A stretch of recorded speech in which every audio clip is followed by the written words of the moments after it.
welcome everybody to another MandoLessons Live. It's been a little while. It's been a wild summer already. Spent a couple weeks at Main Fiddle Camp. I've had a bunch of gigs on the weekends, but I'm happy to be here now on July, 6th. Great to see a bunch of people already in the chat. We've got Lewis, Donald, AC, Sheldon, Jay, Vincent, Cody, Joe, Arnold.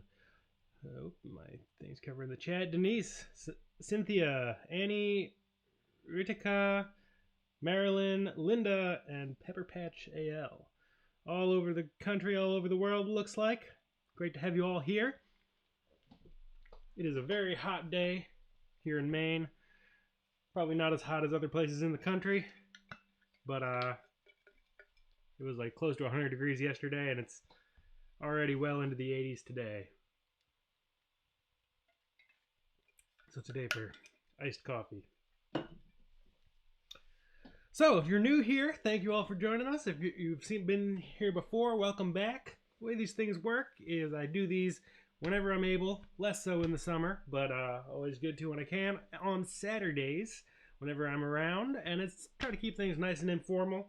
Just a general Q&A. I'm happy to take tune requests as long as they're in the public domain, and as long as I know them. That first tune I just played there is the tune of the session, so we're going to play that tune at the end together.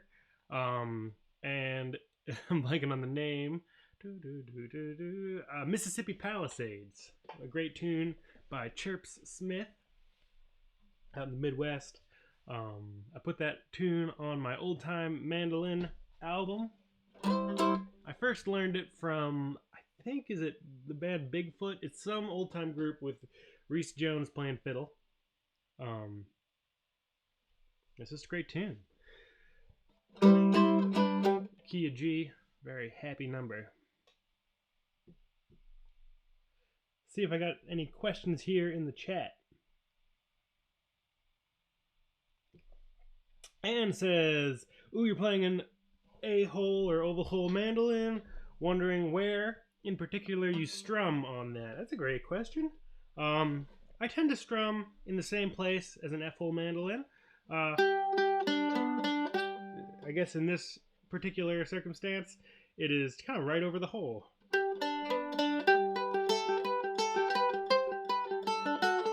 You could also play closer to the bridge. It's a little too harsh and tinny for my taste. This is also a very bright, punchy mandolin to begin with. You could also play up over the fingerboard.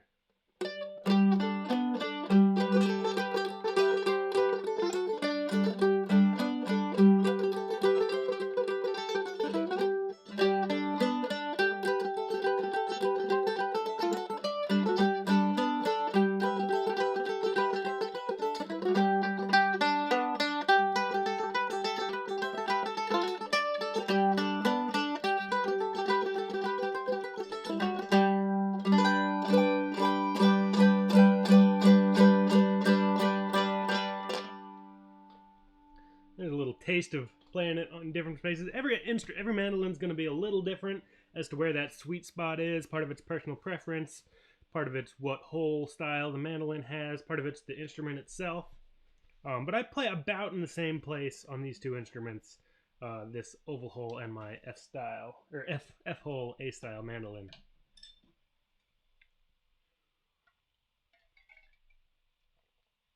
Cool, Juiced. I'm very honored. Interrupted a movie to watch this.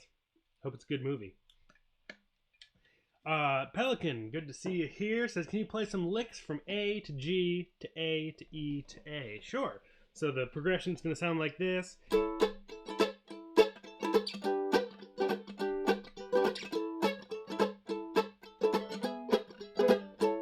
Something like that. So it's got that kind of flat 7 sound. Something I might do in that situation, just kind of throw in some double stops. So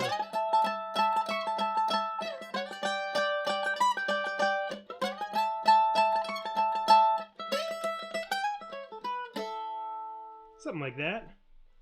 So we've got that first phrase on the 7th and 5th fret, 7th on the A, 5th on the D. Nice little A double stop. And then I'm going to throw in the 9th fret with my ring finger, or I guess you'd use your pinky, on the E string. Sounds like that. So we got 7 and 5, 9 and 5, just for a second. Take that, that's our A shape. We can take that down 2 frets for a G shape. Something like that. The sort of pattern of when you're hitting that high fret, but it doesn't matter. But it's 5 and 3, and then a quick little 5 and 7. And back up to A. And then I just had a little E lick at the end. I slid from the 5th to the 7th fret on the A string and hit the open E. Something I can't remember exactly what I did, but there's a little kind of bluesy ending lick.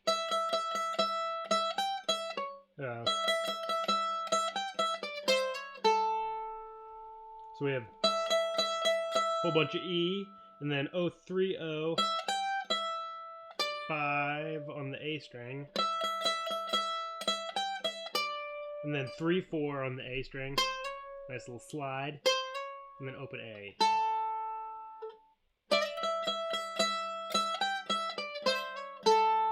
So all that together again, 7 and 5, down, up, ending lick. Yabba-da-na, yabba-dabba-da, yabba-dabba-da, yabba-diddle-da, yabba-dabba-da, yabba-dabba-da, yum-ba-dum-ba-bip-a-dip-a-dum. Can't really sing that last one, but that's kind of what the sound like. So there's an option. How do you get that bouncy feel to your playing when you play reels and jigs? A great question from John. I think a lot of it comes from the right hand and having proper pick direction. So for reels, right hand is just going to be down, up, down, up, down, up. So with an Irish reel or an old-time 4/4 tune,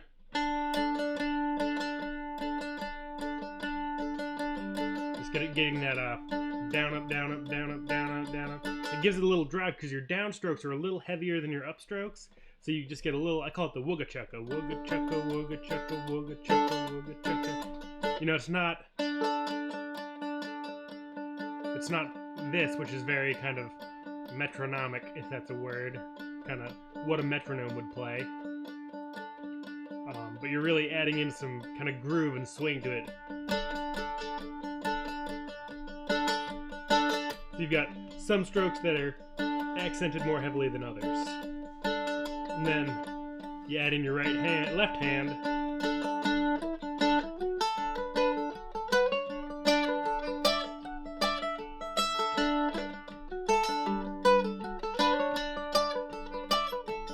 Versus the other way. Not quite as swingy.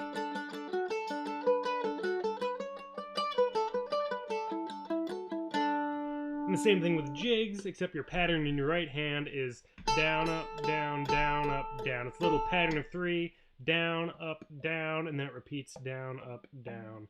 Sounds like this. Down, up, down, down, up, down. And that puts that stress on that first downbeat. Down, up, down, down, up, down, down, up, down. And then you add in your left hand. Down, up, down, down, up, down, down, up, down.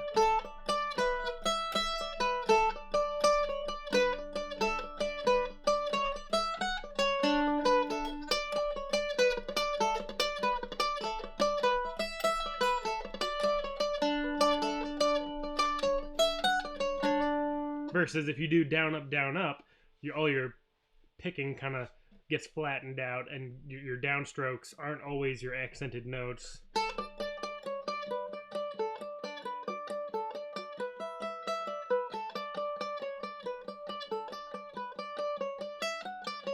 So that's kind of improper pick direction. But then if you add proper pick direction, you automatically almost get that swing.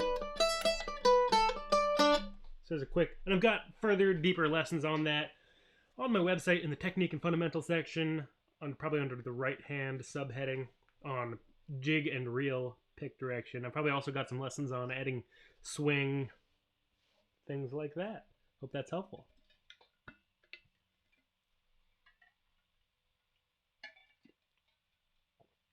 Linda says, what pick thickness do you like?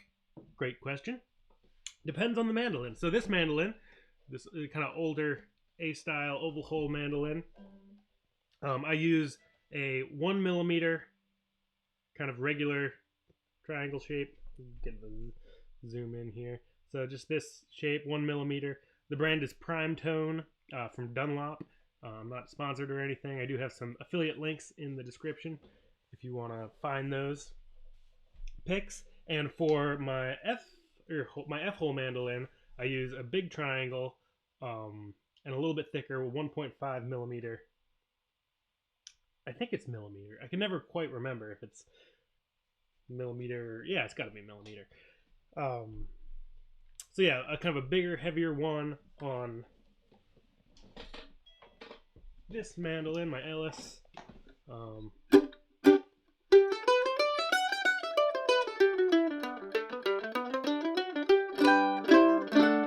But I could use the thinner pick, so here's the 1 millimeter. A little brighter, maybe even a little louder. And likewise, I could use, here's the thin pick on the oval hole.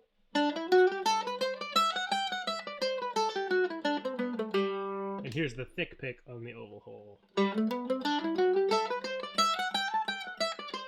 A little rounder, a little more mellow.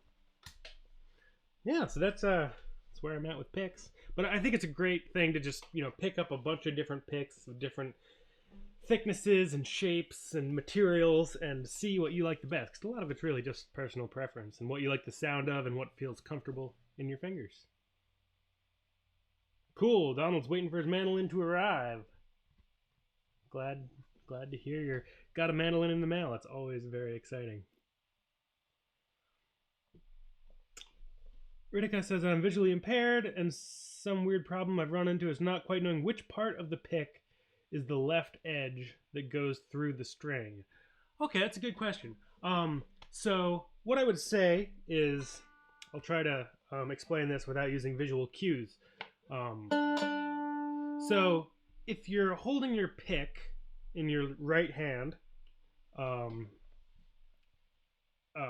you're going to do is sort of the way that I think about it is if your hand was flat and open and the pick was laying in it, I think of that as the pick being kind of a parallel to the floor, or if you dropped the pick, it would hit the floor on the flat side.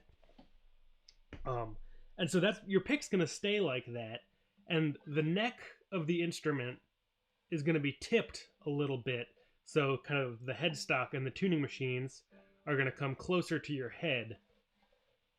And what that naturally is going to do is, as your pick now goes through the strings, the left side, or the side that, so you have two edges of the pick,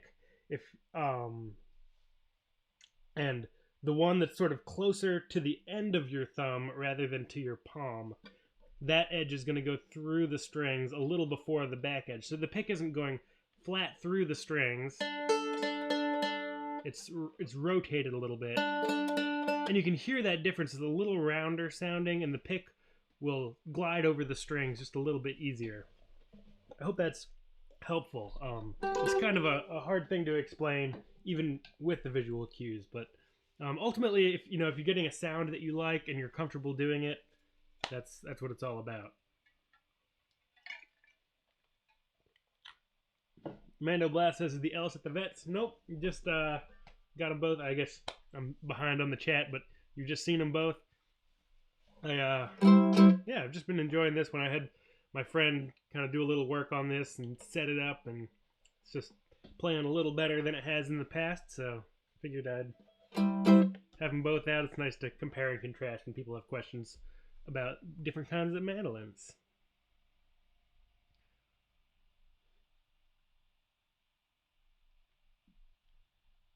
Oh, that's a great idea. Juice says, I have a almond-shaped pick that I can find and orient without having to look. Maybe get an odd... Yeah, there are some picks that are not symmetrical.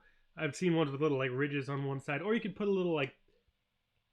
If it's a question of kind of what side... I think it's mostly a feel thing rather than a visual thing, and it doesn't matter which edge of the...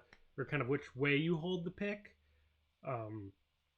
Because picks are symmetrical, so there's no like kind of front or back to a pick. But that said, if it's something that's going to help you having some sort of tactile thing that you can feel, you could either get a pick that's not symmetrical or put a little piece of tape on your pick, something like that. It's a great idea. Matthew said, let me just make sure I didn't miss anything. Yes, the sharpest, AC says the sharpest angle goes towards the strings. Correct. And Matthew says, can you demonstrate chord progressions for backing Dorian or Mixolydian Irish tunes? I can a little bit. So the thing with kind of backing up Irish tunes with chords is you've got a lot of different options. Everyone's going to hear it a little different. And what that kind of comes from, Irish music is a very melodic driven music. And there's kind of the idea of putting chords behind Irish tunes is actually a fairly modern one. So a lot of tunes, especially when you get into like Mixolydian tunes, you end up kind of, I can give you some options, but ultimately there's going to be, people are going to hear them different ways. There's going to be a lot of kind of open-ended sounds where you're going to have to sort of decide like, oh, what works here? You're going to have a couple different options. But in general, with Dorian tunes like Swallowtail Jig or Cooley's Reel, it's in E Dorian.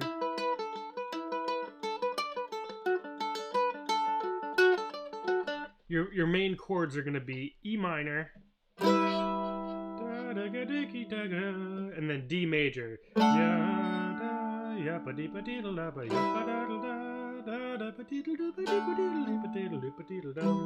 And as a basis for Dorian tunes, unless something really uncommon happens in the melody, those are often like, you can get away playing both of those chords the whole time, just E minor and D if you're in E Dorian.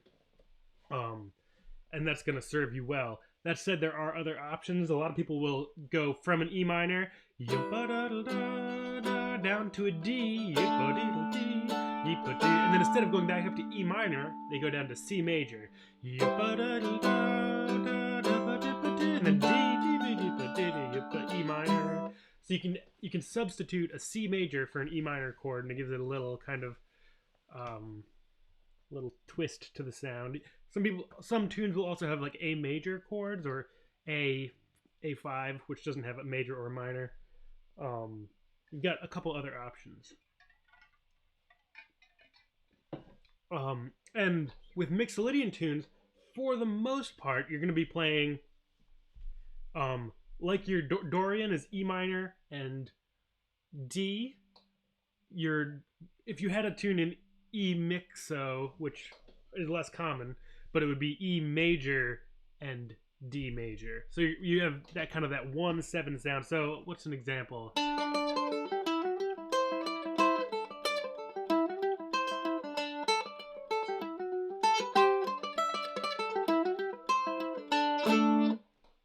So if you have a tune that's in, I can't think of a common D mixo tune. Let me just look on my website real quick. And I'll be able to find an example that you can look up by key. D major, D mixo. Okay, yeah, so La Bastringue is actually a French-Canadian tune. Or Banished Misfortune. Both of those tunes are, let's use La Bastringue because it's a little simpler chordally. It's just going to be all... Oh, except the B part is actually mixo. Let's take Banished Misfortune because that's straight mixo. So Banished Misfortune sounds like this.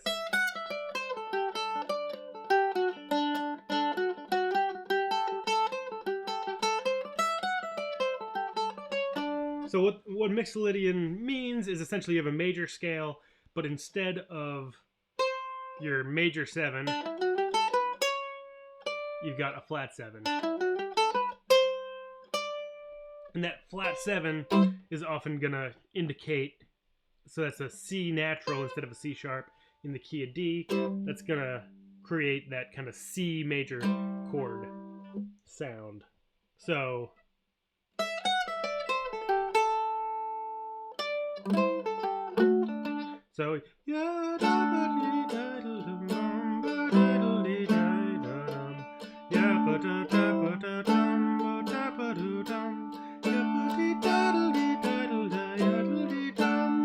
so in the key of D mixo, you've got D major and C major. And you can throw in other chords like A minor, which is your 5 minor, I suppose. So you've got a couple other options because your 5 major would have a C sharp, which is the third. C sharp is the third note in an A scale, but because you have a C natural, it makes it a minor, so you have that A minor chord.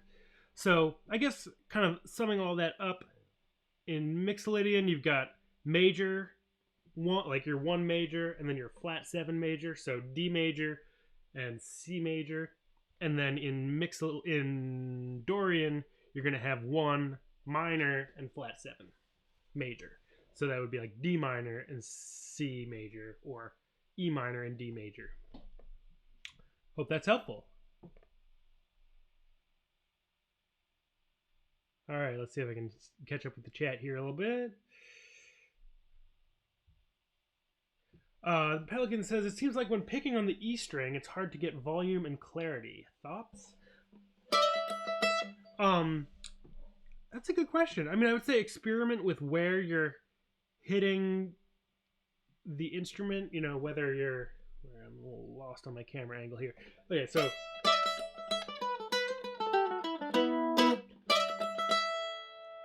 You know, I'd say take it really slow. Just take like an A scale starting in the open A string.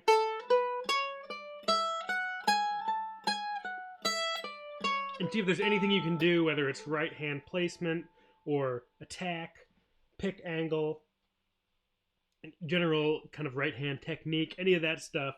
See if you can figure out where your tone is kind of falling apart. And it could be something with your technique, it could be something with the instrument. I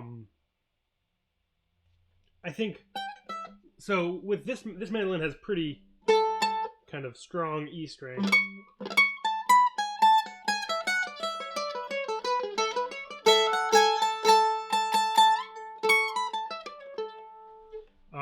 But I think it can depend on the instrument a little bit. On my Ellis, I actually use, so this, I think this mandolin has either J74s, which is medium gauge, or whatever the light D'Addario phosphor browns mandolin strings are. But on my Ellis, I use the medium heavies, EJ75s, and they actually have a slightly heavier E string, and we're talking like 5/1000ths of an inch. It's really slight, but I find just that little extra, slightly heavier E string kind of helps strengthen that E string a little bit. So if you're playing, I wouldn't recommend putting heavier gauge strings on an old mandolin like this old Gibson, but on, you know, a modern instrument like this Ellis, or kind of most modern mandolins at this point, you can go with heavy gauge strings. And at least the D'Addarios have a slightly heavier E string. It's like an 11/5 instead of an 11. So again, we're talking 5/1000ths of an inch. But I think it does, for me, I really prefer the sound. You can push it a little bit harder. There also could be something going on with the setup of your instrument, like if the strings are too close together. Let me zoom in a little. So like if your E string, I'll use the G strings because you can see them, but if the G strings are too close, like if there's not enough space between the two strings, then it's gonna be easier to kind of overdrive them. You won't be able to push them as hard. So you could have somebody widen that out just slightly to... Actually, when I first got this mandolin, I wore through the frets in like 2 years, and I sent it back to Tom and also had him widen the string spacing just a little bit, because I play pretty hard. and I was kind of overplaying the instrument, and he widened up the fret spacing a little bit and fixed it right up, and it's been perfect ever since. All right, let's see. So yeah, I would, I think playing nice and slow, seeing where that volume and clarity is falling through, and see if you can figure out why. All right, let's see.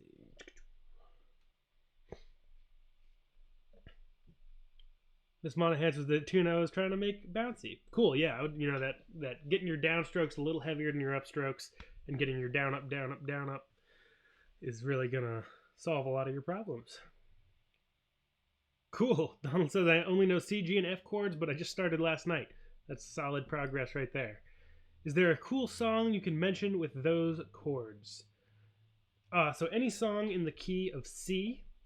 You could do "You Are My Sunshine," which I won't play because it's a copyrighted song, but that's a classic 1-4-5. I would say look up any kind of bluegrass song you might know or old folk song, and they're likely to have.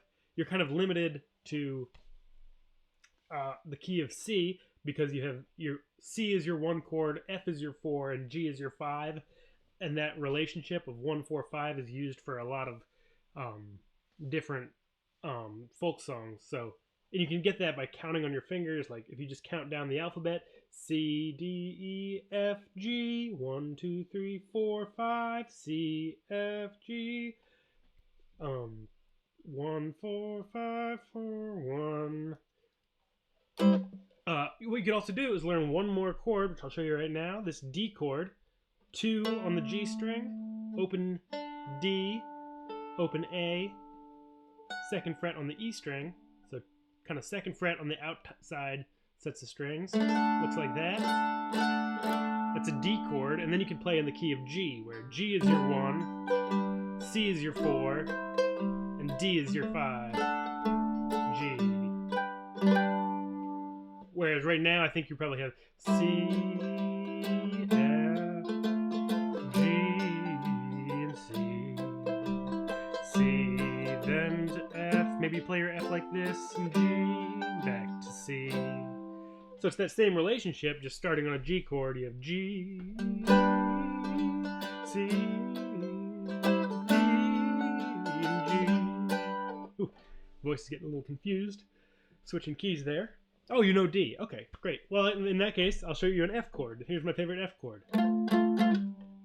So with your D chord, you can play in the key of G, but with an F chord, you can also play in the key of C. And there's a couple songs on my website under the songs section that use G, C, and D as the normal chord. 9-pound hammer, I think I do in the key of G, but I honestly can't remember off the top of my head. Yeah, once you learn a handful of chords, you'll be able to play pretty much any song you want.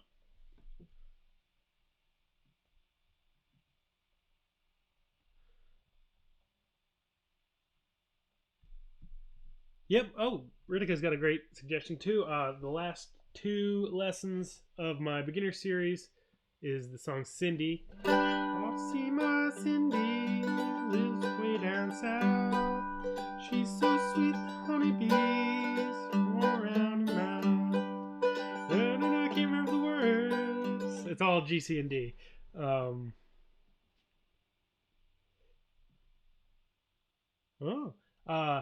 Do you know any tunes that are in the A part is the key of D and the B part is the key of A? Yep. Flop-eared Mule is a great example. This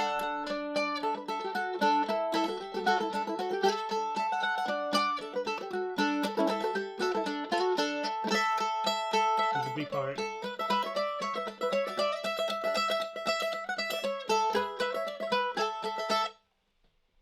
So that's D in the A part and A in the E part.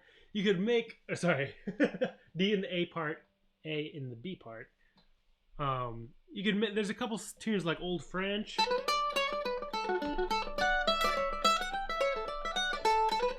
A part's in D,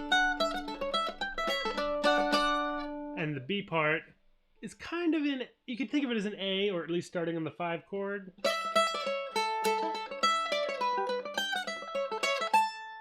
A little hard to say, but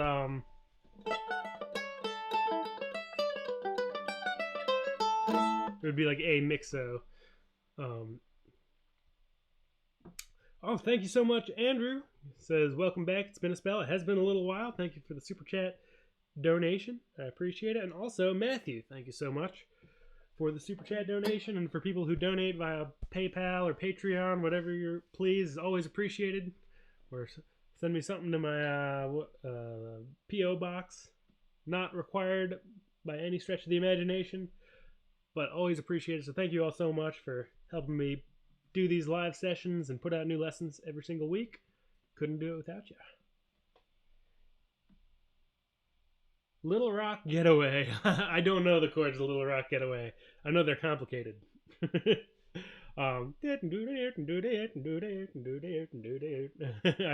a great tune. I can't play it off the top of my head.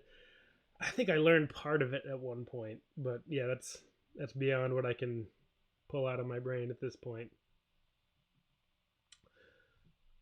Kiev E38 says, do you strictly have your Ellis worked on by Tom? My Gilchrist needs set up, and I'm not sure who to entrust that to in Buffalo, New York.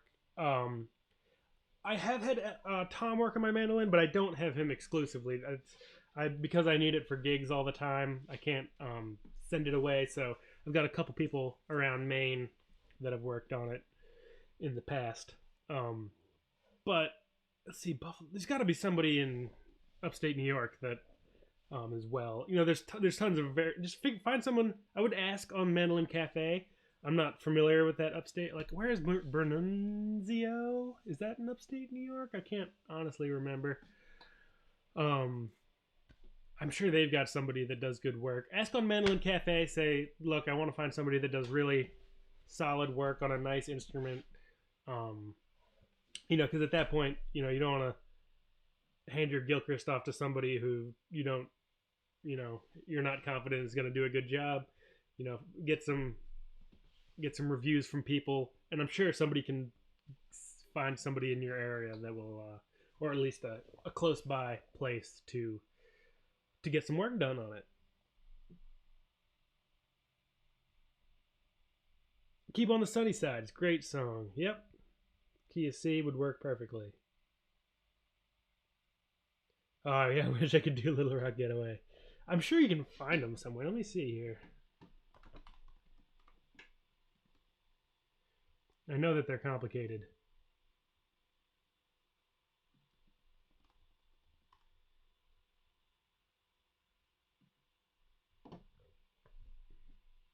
I'm going to do a quick little search here.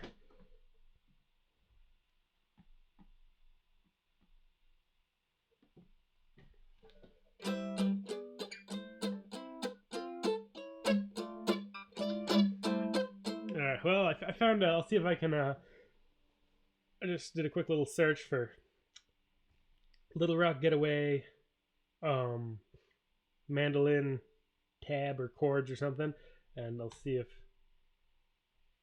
it doesn't want me to,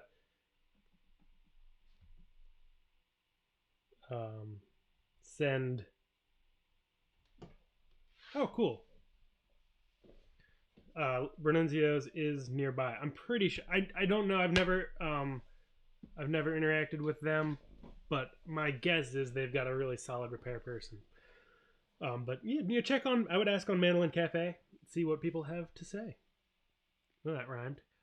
Yeah, I'd say in terms of Little Rock Getaway, just Google it and find those chords, and then use, if you don't know a chord, use like the Mandolin Cafe chord finder. See what you can come up with. It'll be a project, but you know, if it's something you're really passionate about, that's a great thing to dive into. It's something that's maybe beyond what you're working on at the moment, but if you've really got that passion to learn that song, that's just that passion alone and sticking to it, you'll get there.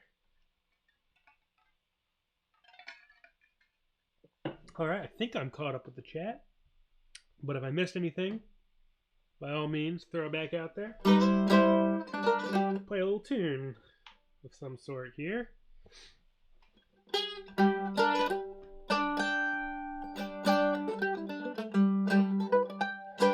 see.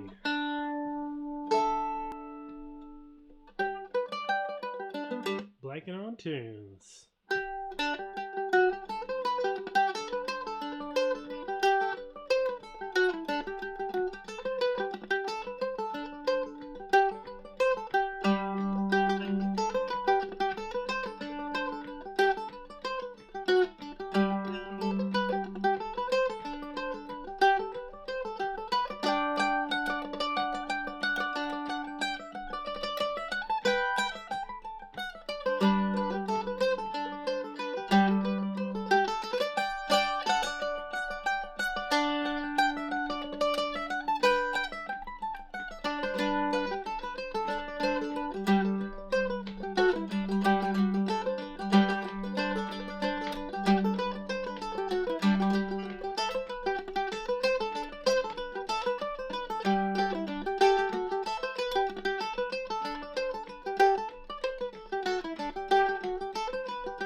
That was fun.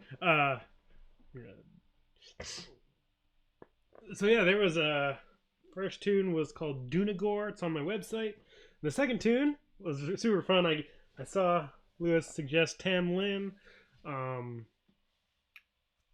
as I was getting to the end of one of the parts through Dunagore, so I went right into it. It was kind of a nice set. I never would have thought to put those two together, but it's nice. I think I wouldn't often go from as a quick little sidetrack into thinking about putting sets together. It wouldn't immediately pop into my head to go from G major to D minor, but it was cool.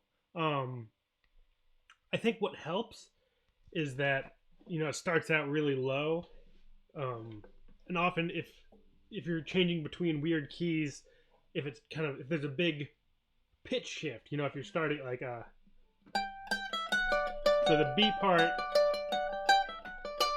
of Dunagore way up high, and then you're right into this low part of Tam Lin.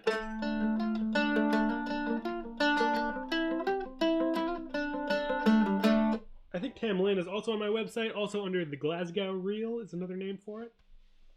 Great tune.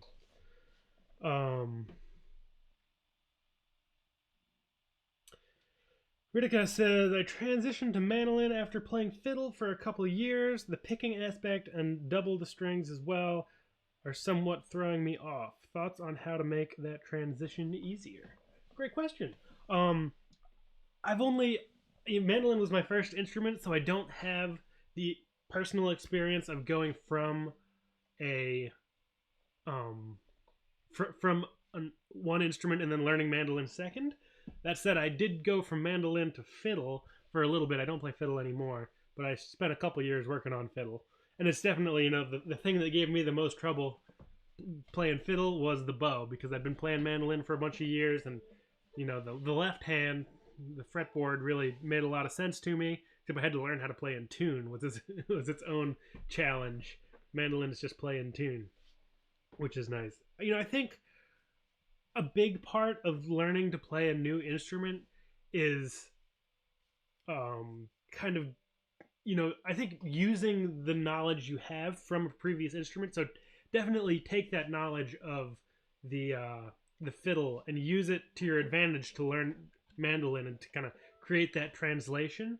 But also there's going to be some things about the mandolin, like the right hand and like pick direction versus bowing direction. I know that whenever I pick up a bow, I try to kind of smash my bowing into what my pick would be doing, and it just doesn't work at all. So kind of realizing where those differences are, and I think you have, by saying the picking and the double strings, things like that.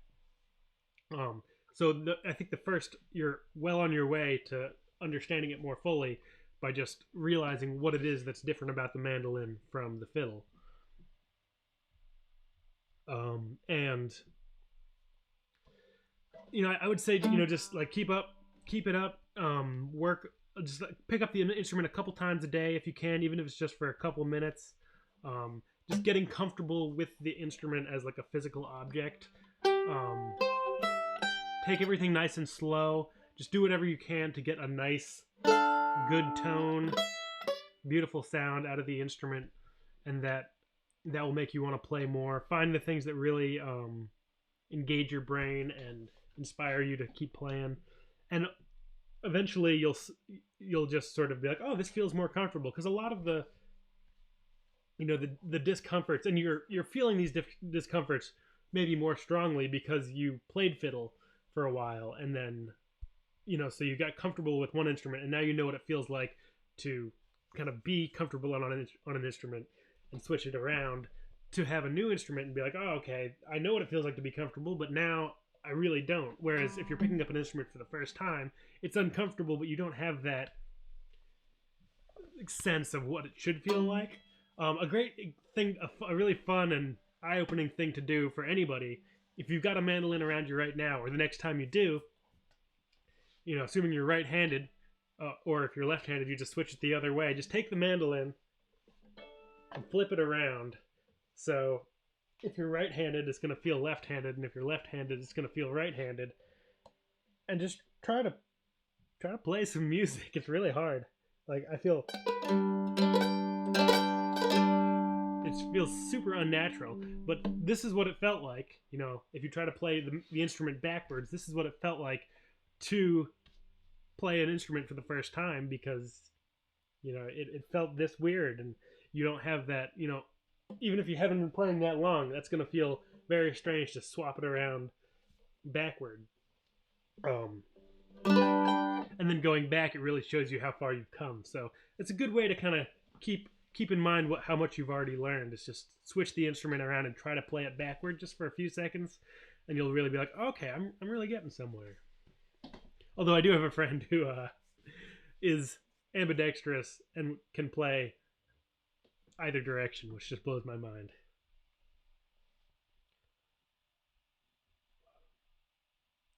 All right, catching up with the chat here.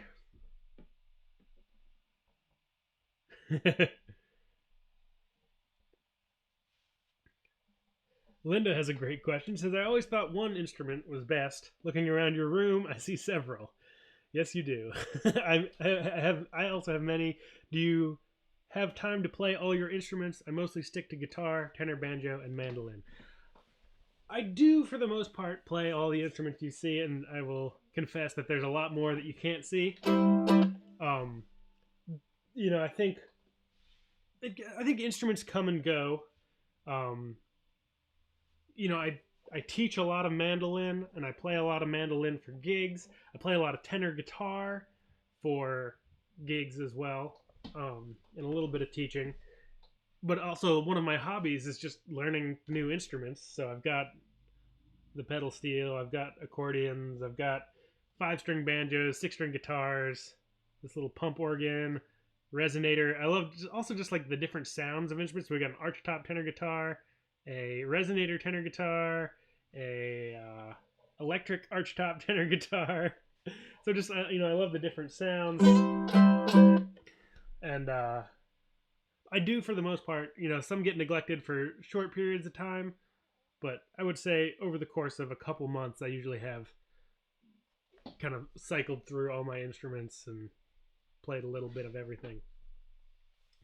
And you know, I think it just kind of depends. You know, I think some people are drawn to really focusing in on one instrument or one style of music. I think there's a lot of people who kind of grew up in like the Irish music tradition and really just play Irish music, and there's more than a lifetime of music and style to learn on the fiddle as an Irish musician, or any instrument. As you know, you can stick to one genre and one instrument and have a lifetime of work ahead of you. And so you know, there's nothing wrong with sticking to one. I grew up playing a lot of different styles of music. When I got into it, a lot of people in Maine play a little Irish music. They play a little old time, play a little Quebecois music, some Scandinavian music, some bluegrass, some country songs. So I kind of grew up doing that, and in a community where people will just kind of switch instruments around. So I found that very common, and I kind of went that direction myself, playing a little bit of everything. But there's no right or wrong, really. Whatever you feel drawn to.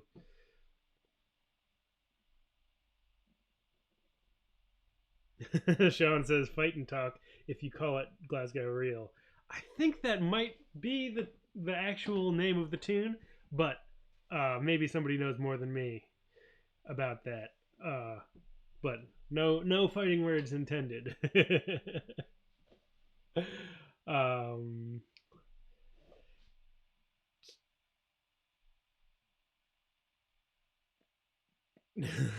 Tidy says my little dogs aren't fan of when I pick up the fiddle.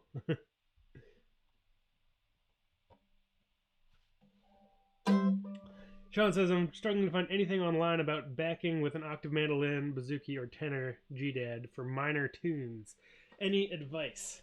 I have one little kind of tongue-in-cheek phrase, but also there's a lot of truth to it, that my friend and master accompanist Owen Marshall, a great dadgad and bouzouki player, says, which is thirds are for nerds, which means taking the thirds out of your tunes. So you know, so you have like this G chord. It'd be a little different on. I don't have a G dad. Let me just do this real quick. This is going to be a little weird to go G dad on this instrument, but I'm going to do it for the sake.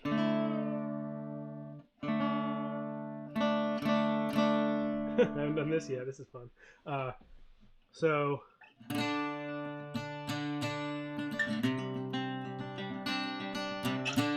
if I'm playing a minor tune, like E minor, I'm going to leave the thirds out of my both chords, really. So I've got an E minor, which I'm doing, what is that, 9, 9, 7. And then my D major is 7, 7, 5.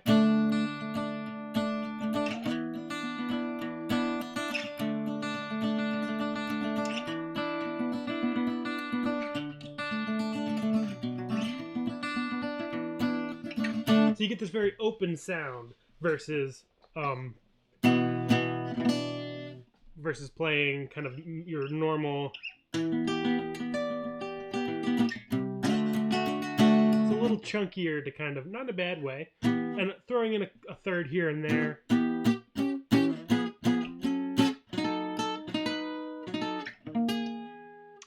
I use those thirds a lot more in kind of more jazzy backup.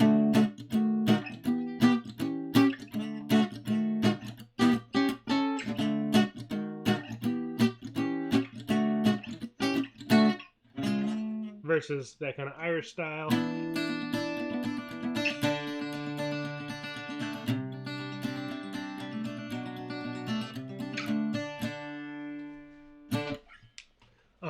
So yeah, I think there's a book that I haven't read much myself, but I've heard good things about, from John McGann. I think it's called Octave Mandolin and Bouzouki. It's something like that, and I think it's got some G-Dad stuff in it. But yeah, like finding those open chords, you know, like this A chord, 2-2 open 2 in G-Dad, so is the equivalent of 2-2 open open on a GDAE instrument. Very open sound.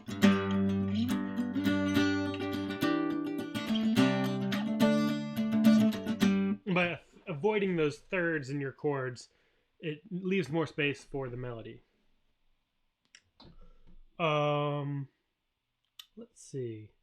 Do I know Maiden's Prayer? I can never remember that tune off the top of my head. I wish I could. That one, it's always too far back. Dan says, having trouble learning how to put Irish banjo-style triplets into my trad playing. Yes.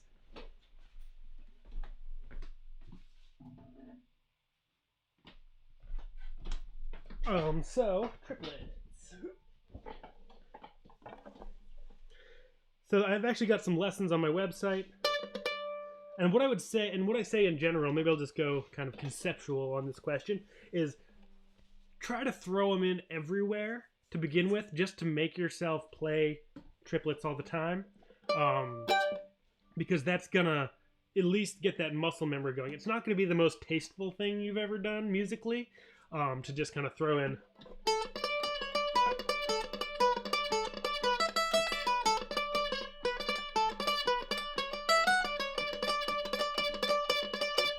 But you know, it's not the best sound. It's a little kind of over the top in terms of the number of triplets you're actually playing in a musical piece. But as a practice thing, what it will do is it'll give you a lot of time to work on that muscle memory of just kind of creating the triplet.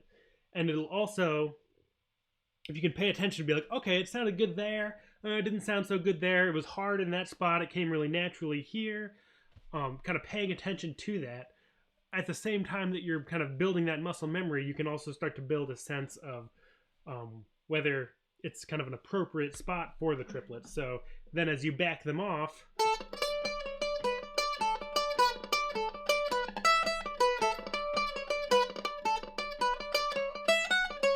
you can play less triplets, but you'll have made that muscle memory by doing it a lot and kind of thinking a little critically about where to put them. in terms of like actually creating the sound, there's a couple lessons in the technique and fundamental section of my website on how to play triplets. Ron asked if I do Skype lessons. I do not do Skype lessons, unfortunately, at this... Oops, sorry, hitting the microphone. At this point, but there are a bunch of great instructors over on Mandolin Cafe who give Skype lessons in all different styles. You could ask over there in the message board, in the forum, if people have recommendations. There's also a section of the classifieds for people who are offering Skype lessons, and you can take lessons with some really incredible musicians. So that's what I would suggest in terms of Skype lessons, because I unfortunately do not offer them at this point. But thank you for asking. Uncle Bobby says, is that a harmony tenor? It's actually a Gretsch. When 50 something? I can't remember what year it's from. 52 maybe? But yeah, it's a fun little archtop tenor that recently found its way into my life somehow. Cody says, haven't been able to get my mandolin out for the chat yet, which being here helps so much. Thanks for streaming. Glad to. All right, so I'm going to finish up these last questions and then jump into the...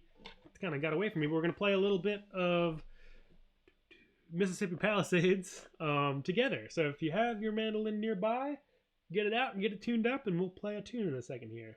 The tune is on my website if you want to follow along with chords or sheet music or anything.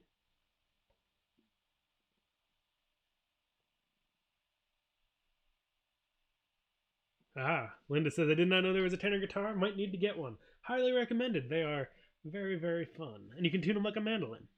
So, what could be better? There's a lot of information if you play guitar and you play mandolin, it's like the tuning of a mandolin and the scale length of a guitar.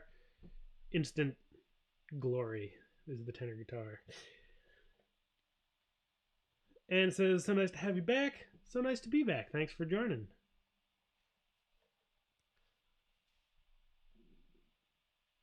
Denise says, don't lose control, Linda. I'd say, give up all control, you know. It's a fun world. There's lots of instruments. Might as well try them all. I would say throw control to the wind and just go wild. Just to play devil's advocate to Denise there. Cool. Donnie says, first time here. Beginner on the mandolin. Thanks so much for joining. Michael, good to have you here. Wondering how you check whether or not things are copyrighted for YouTube and lessons. Usually Google. I'll just Google things. There's a couple other websites that I often go to. The session.org will tell me if it's a recent composition. There's a couple websites I use to kind of look for that sort of stuff. I can't remember them off the top of my head, but there's a couple places that I look around for. Gail from Missoula, good to have you here. Little Sally Gooden, I might do that. I think I'm going to instead do Mississippi Palisades here because we're running out of time and I got to keep on trucking through the day. But next time I'll play a little Sally Gooden. Could you create a lesson for Bring Me a Little Water, Sylvia? It's a great song. I could look into that. I don't know it that well. I don't have like a particular arrangement in mind. I don't know if it's copyrighted or not, but I could check. Uncle Bobby says I've got a 60s harmony tenor. Very fun. Red River Valley would be a good beginner song. Indeed it would. There's when I'm working on a version of Red River Valley on the pedal steel, in the pedal steel book I've got. But let's play a little Mississippi Palisades. So this is a tune in the key of G by Chirps Smith.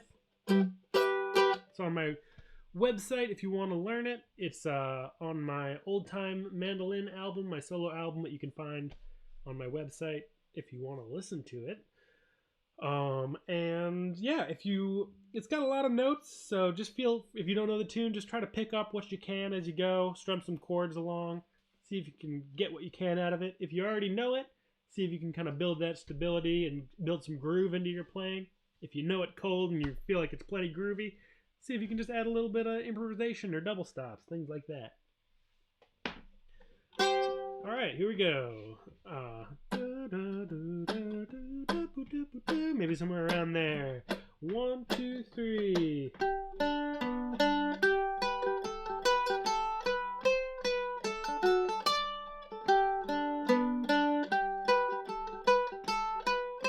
You play the chords, A2.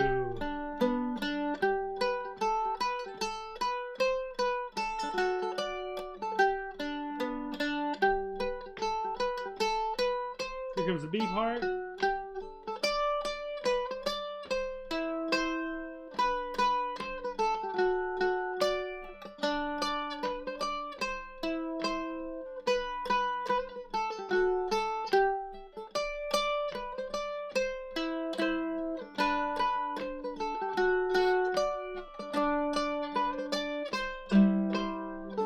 You play the melody, I'll play the chords.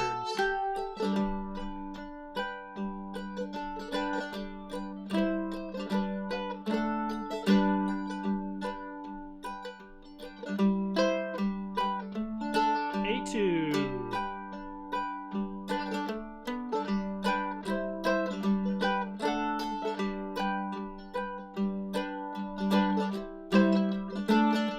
B.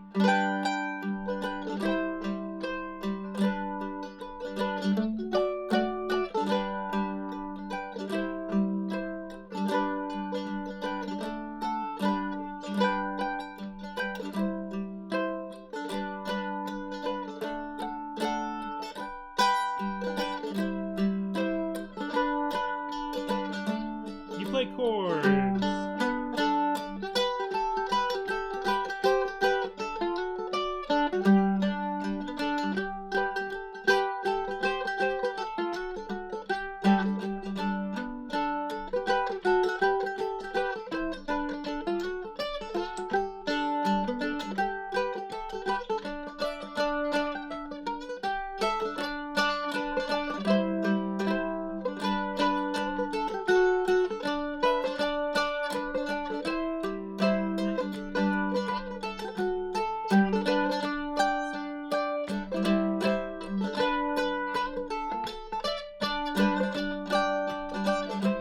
You play the melody.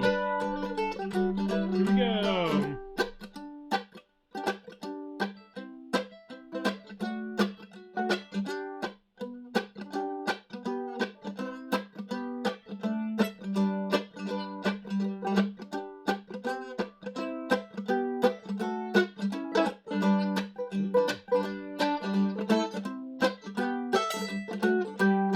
B part.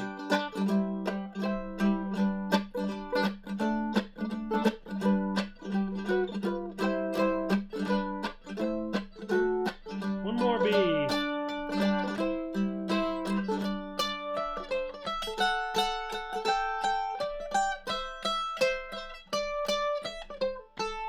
Little harmony at the end there on my side, but always fun. Again, that's Mississippi Palisades by Chirps Smith. You can find it in multiple places on my website. Great old time tune in the key of G. One of my, it's just like a really fun tune to play. Denise has an excellent suggestion for next week. Fly Around My Pretty Little Miss.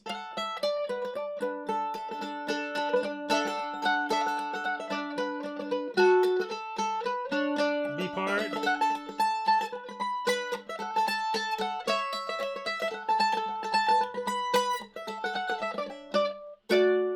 Great tune. Let's do that. Fly Around My Pretty Little Miss. It's on my website. It's also called Going to the Western Country. It's also called Susiana Gal. It's got a bunch of different names. I'm pretty sure it's on my website as Fly Around My Pretty Little Miss. Key of D. When is the next one going to be? It's not going to be next week, unfortunately. I don't think. Oh yeah, because I'm going to be at a great old time weekend in Western Massachusetts called the Harry Smith Frolic. In case any of you are going to be there, please come say hello.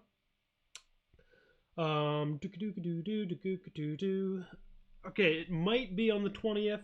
It'll definitely be on the 27th. So maybe 2 weeks, maybe 3. Got to see how that week pans out. There's a Irish music festival that happens right in my hometown here in Maine. in 2 weeks, and I'm going to be there in and out, so we'll have to see. But soon enough, and be ready with Fly Around My Pretty Little Miss. But anyone here can grab it in a couple weeks, so not too difficult of a tune. Give it a shot, and I'll look forward to playing it with you next time. Thank you, Uncle Bobby, for the Super Chat donation. Everyone who's donated so far today and any other day. Really appreciate it. Helps me do these live streams and put out new lessons. Thank you all so much. Have a great weekend. Stay cool wherever you are, or stay warm if it's really cold where you are. And I'll see you in the next one. Alrighty, bye-bye.